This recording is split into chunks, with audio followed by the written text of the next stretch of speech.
MAGA contre lui-même. La guerre d'Iran fracture le temple Trump. Le 28 février, les États-Unis et Israël lançaient ensemble des frappes sur l'Iran. Trump pensait unifier son camp derrière une démonstration de force. C'est le contraire qui s'est produit. La coalition MAGA se fissure et la fracture est idéologique, profonde, peut-être irréparable. Il y a une ironie cruelle à regarder la magasphère se déchirer sur la guerre.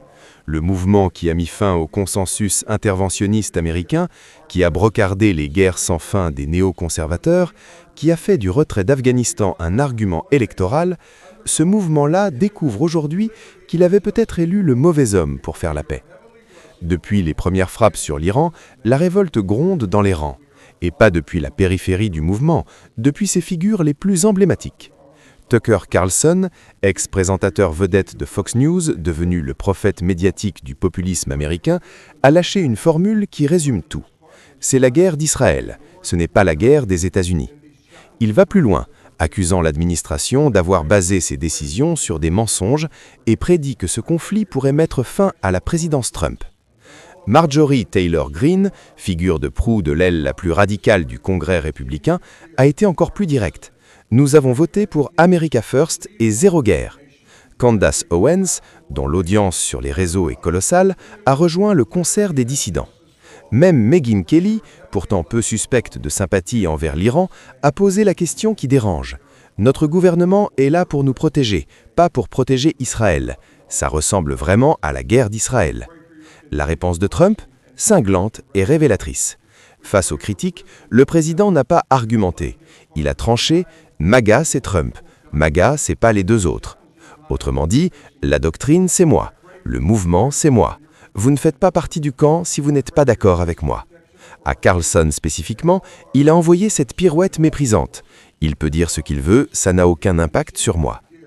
Voilà ce que révèle cette guerre. Le mouvement MAGA n'a jamais été idéologiquement unifié.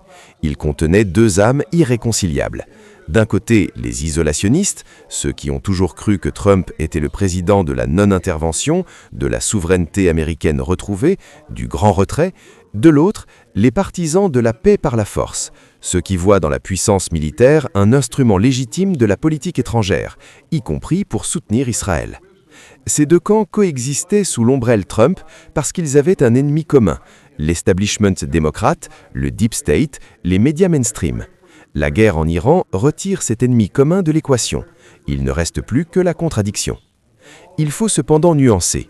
Les voix dissidentes restent pour l'heure minoritaires dans l'écosystème médiatique pro-Trump. Fox News tient la ligne. Les grands animateurs de radio conservateurs soutiennent les frappes. La base électorale républicaine, historiquement plus pro-Israël que ne le laisse croire Carlson ou Greene, n'est pas forcément en train de se retourner contre Trump. Mais la fracture symbolique est là, elle est réelle. Et dans un mouvement qui a toujours fonctionné sur la loyauté absolue à un homme, la voir apparaître si vite, si frontalement, si haut dans la hiérarchie de la militance, c'est un signal.